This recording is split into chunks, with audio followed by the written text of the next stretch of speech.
Get over the hump day, because The View is live. This is a sad morning here at Today and at NBC News. Matt Lauer fired.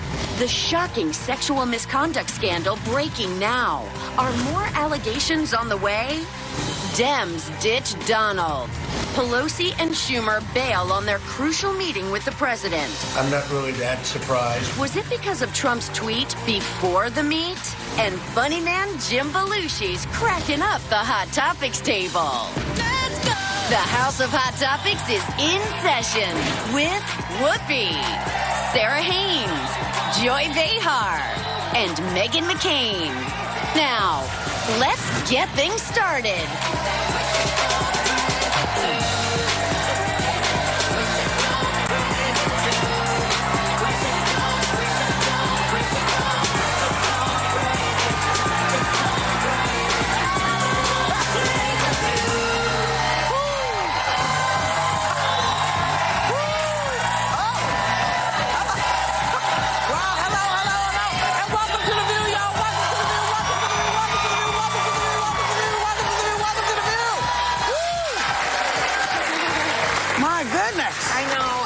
What's the matter? I can barely sit against this table right now. She sat down and everything flared. She practically pushes me away when you were too close. That was amazing. Yeah, it's so funny. We had the pregnancy episode yesterday with the audience of pregnant people, and one of my best friends in the entire world went into labor. My friend Abby Huntsman had a little girl, was texting me how painful labor was, and it's so funny. I was like, you must have watched the show. No epidural? She did. I will let her tell her story. There's still some... Really? Oh, yeah. I didn't have one. Have you ever heard of the Ring of Fire? Yes. She's had There's no drug strong enough for that. For the Ring of Fire? Yeah. That head is not easy to get out. No. You know it, guys. It was easier to get in. Well, it's been so long since I've tried. You went through it. I don't recall it. Anyway. It's not just a Johnny Cash song. It's not just a Johnny Cash song. You know, for a minute there, I thought we were finally on a streak where we weren't going to hear about any more famous men behaving badly, at least for a day or so. But then this happened this morning. Just moments ago, NBC News Chairman Andy Lack sent the following note to our organization. Dear colleagues, on Monday night, we received a detailed complaint from a colleague about inappropriate sexual behavior in the workplace by Matt Lauer. It represented, after serious review, a clear violation of our company's standards. As a result, we have decided to terminate his employment. I'm heartbroken for Matt. He is my dear, dear friend and my partner, and he is beloved by many, many people here. And I'm heartbroken for the brave colleague who came forward to tell her story. And the statement also said that this may not be an isolated incident. So, I mean, this... What is it about morning television? A lot of men on it. I mean, this was really hard for me to hear because I grew up at the Today Show and I worked with Matt for years and years. So I echo many of her sentiments that first and foremost, no one gets a pass. This behavior is never okay. I personally had such great experiences with Matt, and he was someone that cheerleaded for me and supported me. And I know, as Savannah said, he was extremely beloved there. But I do commend the person with the bravery who comes out to speak about, you know, any of this type of behavior. It's just I feel for my friends over there today because I know it's a dark day at the Today Show, and it's just hard. It's hard. They're going to lose ratings also. I mean, the same with Charlie Rose's show. You know, he raised those ratings when he came on. But I think right now it's probably more personal because so many of the staff have grown up there and stayed there for years and years and years. So today, I'm sure the job part will hit them, but right now it's personal. Don't you think that the executives at these networks have some clue? I mean, you know, you can say it's Matt Lauer, you can say it's Charlie Rose. You know, people who we all know what goes on in the places that we work. I was going to say, Fox and nothing's going on here, by the way. My family. All we have is Brian Tedder. He's the only man we have. Don't forget about Jason and Christian and Frank. No, but Brian is scared of us. Yeah. Oh my gosh. Sorry, Vic. No, I just was going to say that Fox News was my family. And when it imploded from the inside out with Roger Ailes, obviously the head being one of the biggest abusers, it's a very difficult thing to be a part of, especially when you feel like, oh God, what did I know? I didn't know anything. But when you're just surrounded by people that have clearly been put through so much. I will say regarding, I've never worked at NBC. I worked at MSNBC briefly, but not NBC. The way Matt Lauer treated Ann Curry, that's when I was done with him. I'm the biggest fan of Ann Curry, period. And I hadn't liked him since. Refresh my memory. What did he do? When she was let go or whatever, it was obviously very contentious. I just thought the way that they treated her on the way out. I love Ann Curry. I think she's one of the greatest journalists of our time. And I thought it was so disrespectful. I don't know if they would have. Again, I don't know. I've never worked there, but I just felt like, would you treat a man that way on the way out? And she was crying, and it was so uncomfortable. And I'm still such a big fan of hers, and I would love to see her come back. Well, you know, karma's a bitch. Those were also dark days for the show as well, though, because so many people cared about both of them, and as you watch things played out, so that wasn't a good time. And I just don't think for people that were behind the scenes, I don't think it was this clear cut. It just hurt on both sides. Like it was. I never sad. worked there. I'm just saying the outside. No, I understand. And of course, you know who. DT. Yeah. That's giving DTs a bad name. Anyway, tweeted, thank you. Tweeted that now that Matt Lauer's gone, when will fake news practitioners at NBC be terminating the contract of Phil Griffin? And will they terminate low ratings Joe Scarborough based on an unsolved mystery that took place in Florida years ago? Investigate. Oh my gosh. You know, he never misses an opportunity to tweet about a sexual harasser possibility that's not named Trump. Well, you know I was going to point out,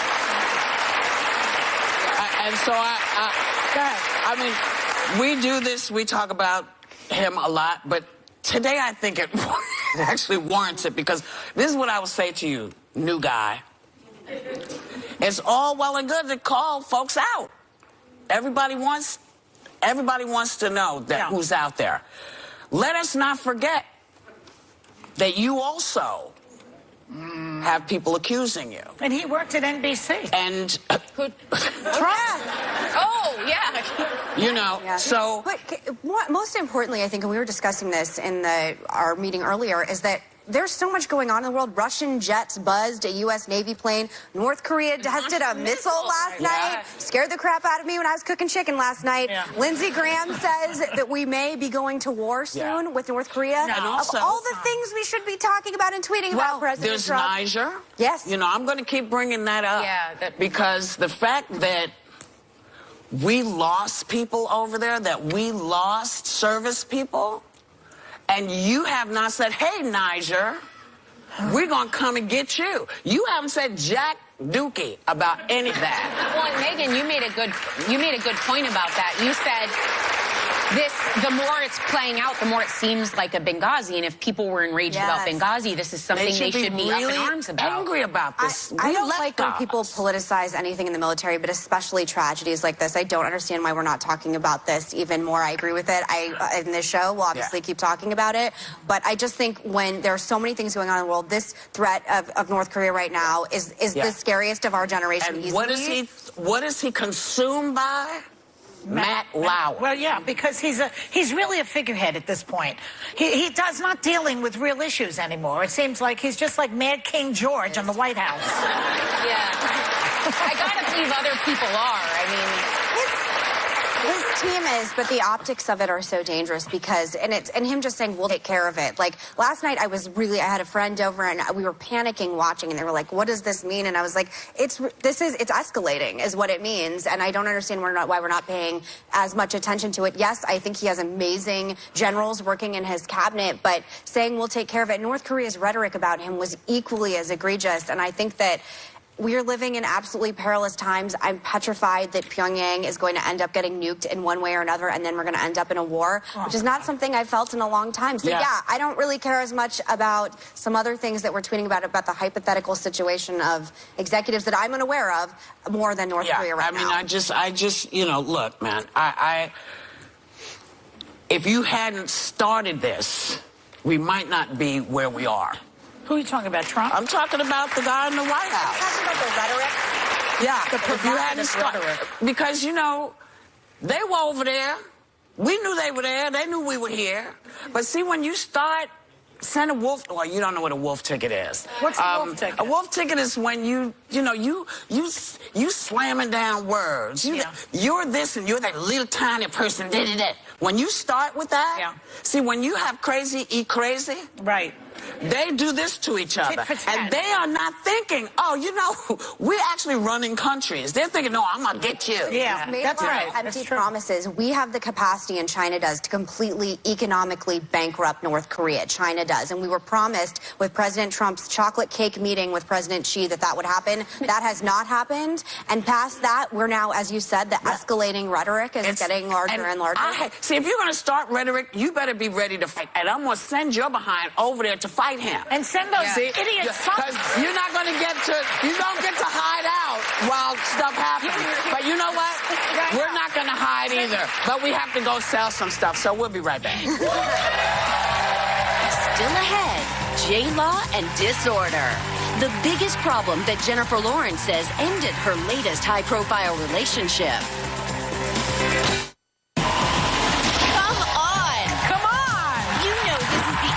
Place in daytime, dishing out the hottest topics. Give me some credit. I'm a tough chick. This is why you need women running the world. People want change. You're right. You're right. Oh, boy. That went too far, I guess. So grab your phone and join the conversation. I'd love to see that. And don't miss The View on ABC. Still ahead, funny man Jim Belushi hits the table.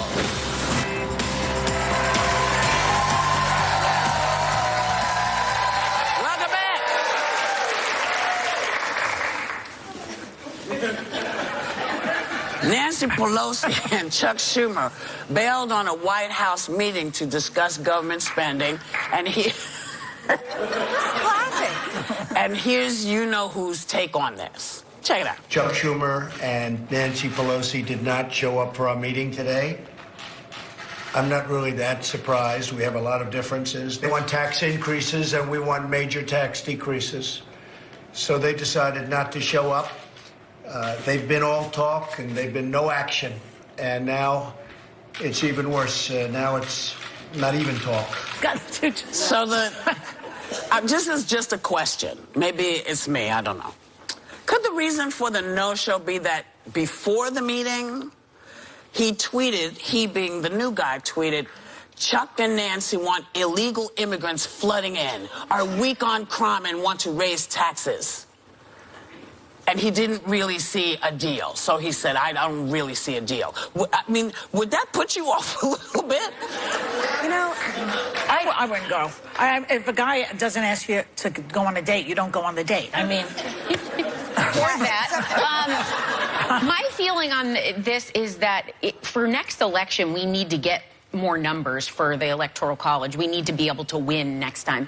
And that means that this plays to people that already support Chuck and Nancy and are like, yeah, I wouldn't have gone either. We need to get some of those people that are in the middle ground or that even his base to hear. And I think when you show up and you say, hey, he said there was no deal in a tweet, but we care enough, we're here, because a deal has to be made. The government can't shut down. I think you go and make a stronger statement by saying, let him do him, because he looks crazy. When you start to not show up, people in his base are looking at it, and they may not follow the tweet or anything, and they're like, oh, so they didn't go. That's why he did that. But he plays it. Like, he plays it that way, and they listen, and they hear him. So I think what you do is you show up and you say, no, we're here. We're not giving you any ammunition, you know, and... That's one way to look at it. I think 80% of life is showing up in general. I think showing up is very important, especially when you're an elected official. I get that I don't agree with the tweet. I think it's unprofessional and we're not getting anything done. I grew up in the era, or I was raised in the era of Tip O'Neill and Ronald Reagan, who were famous Democrat, obviously President Reagan, always working together, and we're friends outside of politics. I grew up with my father being dear, dear close friends with Ted Kennedy. I used to play in his office with his dogs. Huge Democrat, obviously. That era is so long gone. For your children, Sarah, I would like the era of bipartisanship to come back in one way or another. Well, because I think it's bad. I think this is ultimately bad for America. I don't like this divisiveness. It's not good. It's not good for anybody because it becomes about party instead of people. You know, the one thing that I always knew, I didn't always agree with folks, but I knew that their souls were in the game because they were trying to do what they needed to do for the party, for the people. And I think once you become so polarized that you can only talk as one group, it's an issue. And it doesn't matter which side it is. You know, we have to figure out how to support people who are doing stuff for the people. Yeah, but until they get rid of Trump, that's not going to happen. He's an anomaly. Well, I have to say, he's ridiculous. I don't understand how anybody continues to support him, frankly. So when President Obama was in office... So I want to say something, because yesterday things on this show got a little heated, and as they tend to do, because you and I and many people watching the show and me, we view the world through vastly different lenses. And I will say, yesterday a comment was made by Sunny, and I will have her address this when she comes on, that, you know, I'm happy that Hillary Clinton won the popular vote because it means not everyone is racist. It means not everyone's a misogynist. And I was very taken aback by that, because the implication is that all people voted for President Trump because they're racist or because they're misogynist. And at this point, what I ask of Democrats is to realize this election was about so much more. Yes, it played a part, obviously, but it's about poverty. It's about people not being heard and people not being listened to. Do I like President Trump? No, I ended up writing in a candidate because I couldn't ultimately vote for him. But I am dealing and living with the fact that he is president, and I think it's easier if we communicate and try and learn from this last election cycle, because I sure as God don't want to repeat what happened in the last election cycle. I think for America, it was a horrible, divisive place, and I would like us to come back to the middle. Well, everybody would like that. Everybody would like that. But when you have him in the White House, every day he like what he said about Chuck and Nancy. But our founding fathers for crime and high taxes, they're not for crime and high taxes. He's a liar. He lies every day. I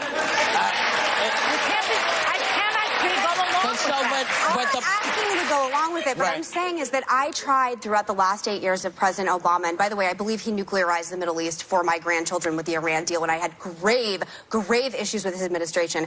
I didn't go on TV screaming, he's a liar, he's whatever. I have spent my career... Yes, a lot of Republicans think he was, and I have major issues with him. Why can't you just come to the middle? I can't find one thing for you to say. Okay, just to that point, Mitch McConnell himself, the minute Obama was elected, said, we're not working with this man. Remember that?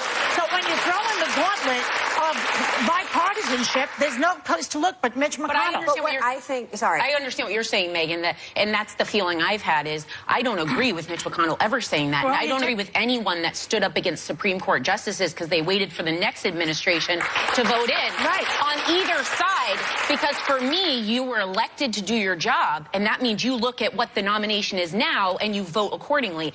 But I do hold it accountable on both sides that I don't think the right response is, you did this to Obama, so I'm going to do this here. I think you resist in showing up and fighting it and doing what we elected you to do. Nothing's happening in this administration. No, and it hasn't been happening for quite a while. I mean, but, you know, America allowed herself to be told and convinced us that we were better off before Obama.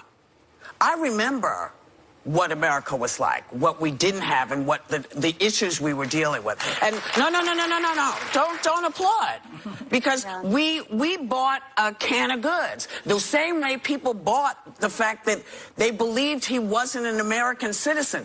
Obama was a totally different kind of candidate, because part of the problem was you can't tell when somebody's being a racist, or is it ideology? What is it? And so we had 8 years of kind of going like this, trying to figure out, is it that you don't like what his policies are, or is it you don't like the fact that we got a black president? That, I think, had a lot to do with why people were like this by the end of all of this. And so we convinced ourselves we were in a bad place. So we're in the place we are right now. I say, I know, but this is just my little thing.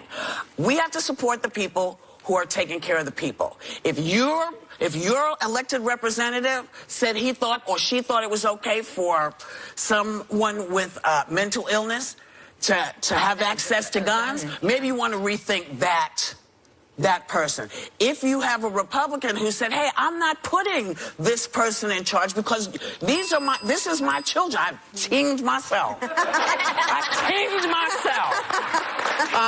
Then you have to find a way to support the people who are saying this is not good for our greater good. It can't just be, it ain't good for these people. It has to be good, as good as it can be for most. I leave you with this. We have more in common than we do apart, Maya Angelou, and I think that's what we should focus on. And there we are. We're right back.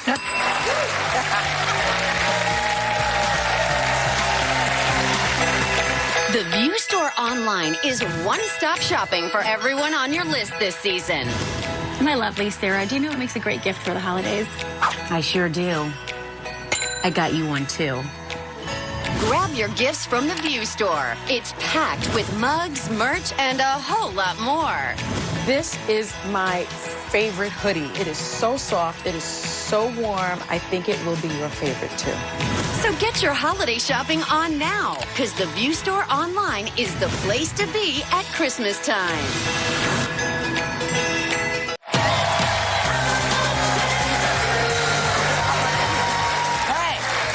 So a guy wrote into the Washington Post advice column because his wife doesn't want their children to call his mother-in-law grandma, since actually she's his stepmother. I'm like, what the hell? Grow up. Maybe she hates the stepmother. It's possible. Yes, but don't put that on you can't put that on the kids. Well, if she's an evil witch, why not? Because she's going to be dealing with these children as her grandchildren. But not necessarily. If she's a terrible person, I wouldn't let her in the house.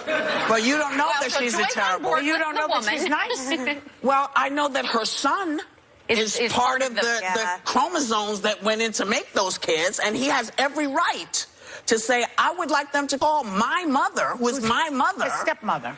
But he doesn't call her his stepmother. He says, this is my mother, and I want them to call her. And the wife says, well, that's your stepmother. And step is just a denotation. Step parents are parents, period. Yeah, like, whoever loves you mother is father, and so I think the idea that you hope you earn. These women are fighting on my sweater. You always hope you earn the title of mom and everything, and you've because I think it's a big title to have. But the bottom line is, it was never. It encapsulates a lot of feelings for a lot of people, but it also is just an explainer as to where you are in the family. So the idea that she's trying to re-own or reclaim this title away from her own husband and the kids, they're kind of projecting some negativity on. You know what? We don't have enough information on this story. We never have enough information. We're going to do a follow-up. We'll deep dive. We don't really know. Well, but what we do know, we know what we were told, and based on what we were told, I think it should be different. She doesn't like it. I don't mind it. Yeah. Instagram has released the top moments and liked posts of 2017. It's not even December. I know. I got a lot of time to get some likes. I am very proud of mine. Yes, I know. I was just because I know you want to show this. I do. And so I just want to show. Yes, hold on. There it is. Good God, I can't get it out. This is Joy's most popular post of 2017 so far. Because it's not my post. It's Bernie Behar's post. Oh, that was the Bernie account? It's my dog. You got to follow the dog. Bernie Behar, who has 3,552 likes. And I want to do a segment online or wherever it is. Right. Online. Tuesdays with Bernie. And I'm going to get Bernie's opinion on things. And I feel that people should follow that. And right. Are you going to do that on the show? That would be great. Well, I don't know about doing it on the show. I would love that. Yeah, Tuesdays with Bernie. Yes, Tuesdays. The dog is a star. And yours. Oh, yeah. Mine was about the second baby announcement, which was a fun one. That only took 18 takes, so that was good. You look adorable. That's her. Yes, Kitty. I know. I was thinking the same thing. I was like, that's a side view. Oh, my gosh. But we also have Sunny, who, as I said, stole my thunder. Aww. Her picture with Idris Elba. That's a great photo. Yeah. All right. And then Paula had an anniversary shot where her husband and her haven't aged at all. Oh, that's all good. How cute. Yeah, they're so Life cute. is good, and we are well. We'll be right back. I think Whoopi and I have one.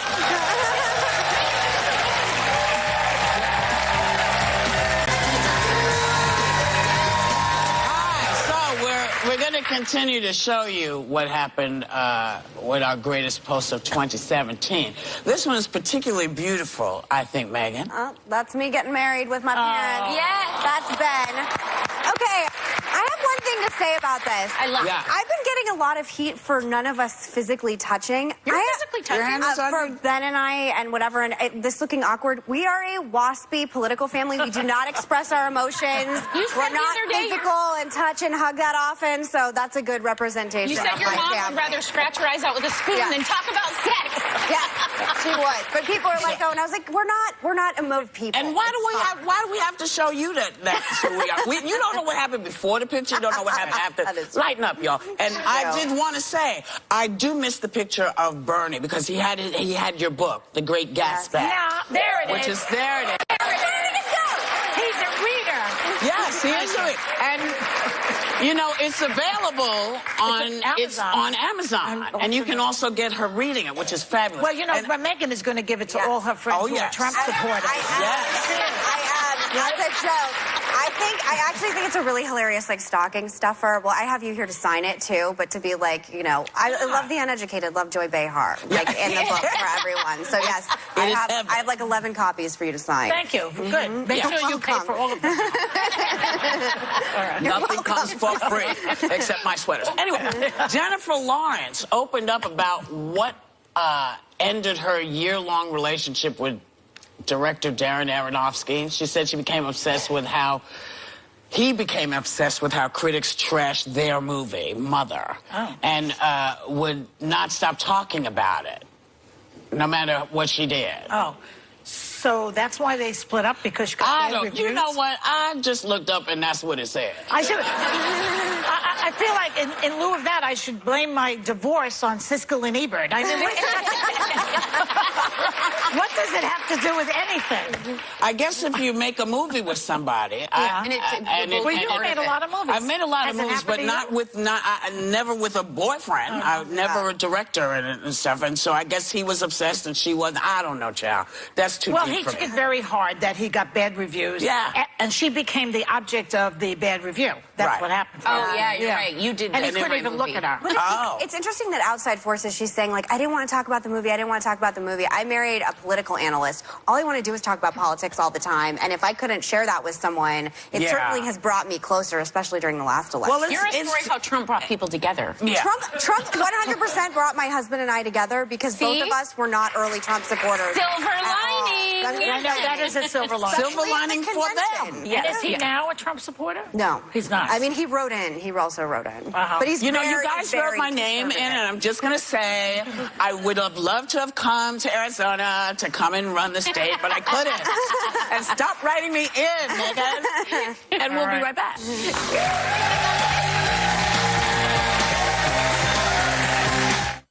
Okay, want to shake things up? Yes! Yes! Well, you've come to the right place. Don't you ask me to rap for my wolf. I hit a high note for my wolf. That's why you love The View.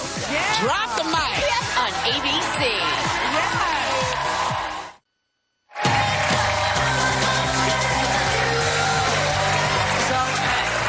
Welcome back. Apparently, this is very important. Oh.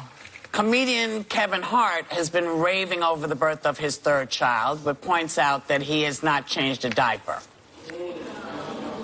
Yeah, see, you can't tell these kinds of stories with this kind of audience, you know, because these are the people who are actually doing all of that work and think you're just being ridiculous. Right. But okay, you wanted to do it. So the question is, would this be okay with you? Well, first of all, I think with the cheating scandal and the extortion scandal, maybe he should be changing all the diapers. But I also would say in the division of labor, I think couples figure it out on their own, because there are things that I do that I'm like, I like doing this and you like doing that, so let's just stay on our side. Like, Right. So I think it's not that everyone does everything equally, it's that you divide the work so it's equal. I'd like to see him when he's 90, see who's changing his diaper. True, long memories. Long memories. We were talking about Karma's a bitch before. I had a friend that used to tell his mom there are expensive nursing homes and less expensive nursing homes. That's funny.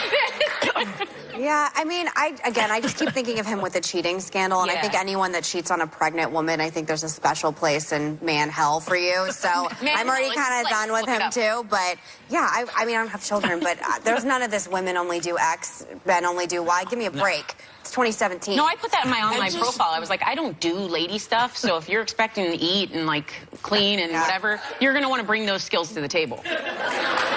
So I have to say, though, maybe it's traditional, maybe I'm old-fashioned, but there are things that Steve does that I do not do. I don't know how to do them. Oh, you know what? As Like set the liberated as I VCR, am, find out where Netflix. I don't know how to do it. yeah. As liberated as I am, anytime there's a spider, I become the least liberated woman that's a in the deal entire breaker. world and scream and make everyone kill it. I hate to tell you this, but there are a lot of guys that are the same way. Who is this on your sweater? Is that Sarah and you? Well, it could be. when did I become a ginger? That's gotta be Joy. It's the two Mrs. Clauses. Oh. You know.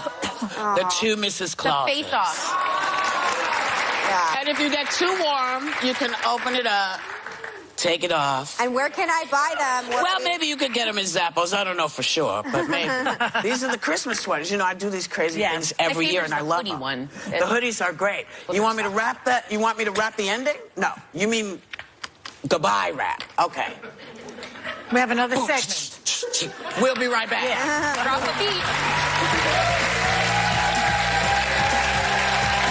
Jim Belushi on how he's still Blues Brothers with Dan Aykroyd. Next.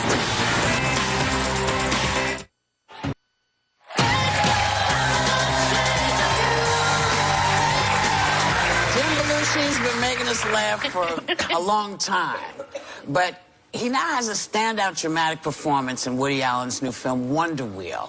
And he's supposed to be terrific in it, and it's not surprising to me. Welcome back, Jim Belushi. Wow, thank you. Nice to be here. Thank you. Now, Of course. we always, I don't get to see you very often, but I saw you like last year, and you were in the middle of shooting, I think. Yes. Down in Soho. We That's were right. on the streets together. Yeah, Because Jim and I made a movie a long time ago. Couple.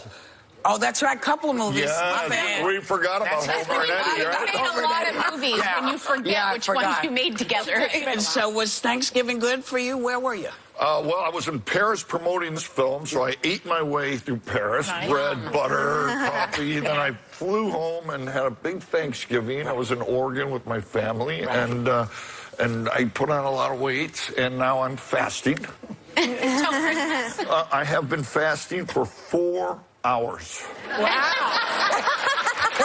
That's pretty good. Look at that. Amazing. There's a lot of discipline to it. Yeah. You got to be, concentrated. We admire your strength, one. Two, we were asking a daddy question. Earlier we were talking about how Kevin Hart just had a new baby and he hasn't changed a diaper. You have 3 children that are way out of diapers. But back in the day, were you a diaper dad? Answer this carefully. Know your audience. No, I loved it. Yeah. I loved it. I loved giving them baths. Yeah. I love my little girl Jamie's face when I pour the water, rinse the shampoo, the little face. I put them to bed. And, at Christmas time, Thanksgiving and Christmas, I'm doing all of it anyway because my wife is working so hard on the Christmas cards. There's so many. But I get in as much as I can because they really taught me, especially my daughter Jamie, taught me what love is. Oh, my God. Right? That's And so, and she would come in her bedroom, till she was, 10 or 11. My wife's like, I don't think this is healthy. I go, she's just going to do it for another week or 2, I swear. And then one day, she's like, Bath time is such a precious time. Isn't it great, that face? And how fun it used to be. You forgot that taking a bath, you never wanted to get out. Yeah. When they're kids, they never want to get out. No, they don't. It's warm. It's nice. They're getting love. Yeah, I remember those days. Yes, me too. Well, not to switch gears, but you are here to promote your new movie, Wonder Wheel, that's getting a lot of buzz, which is very exciting. Yeah. Can you tell me about the movie? It takes place in 1950 on Coney Island. Kate Winslet is my wife. She is, she's cool.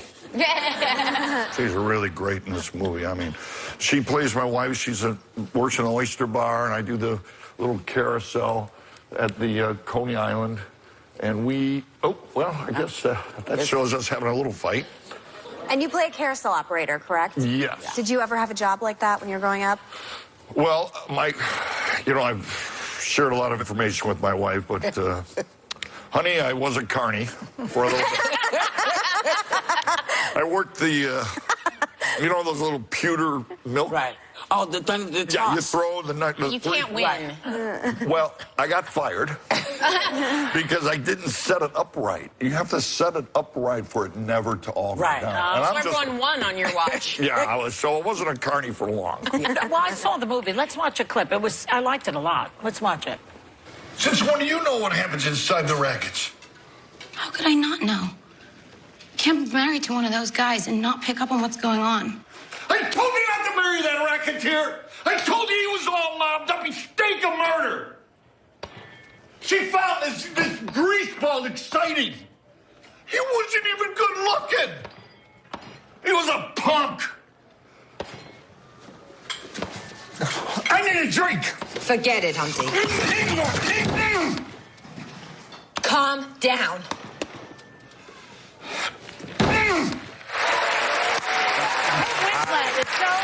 You were great, but Kate Winslet is brilliant also. She's a wonderful actress. One of the greatest actors. There's never enough time with you, so you have to come back. Oh, I'd love to. I'd love being with you.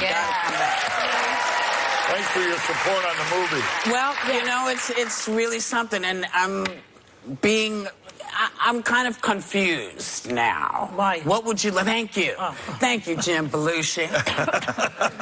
To know more about the movie, go to our website and find out when you can see him on tour with his improv show, The Board of Comedy. Yes.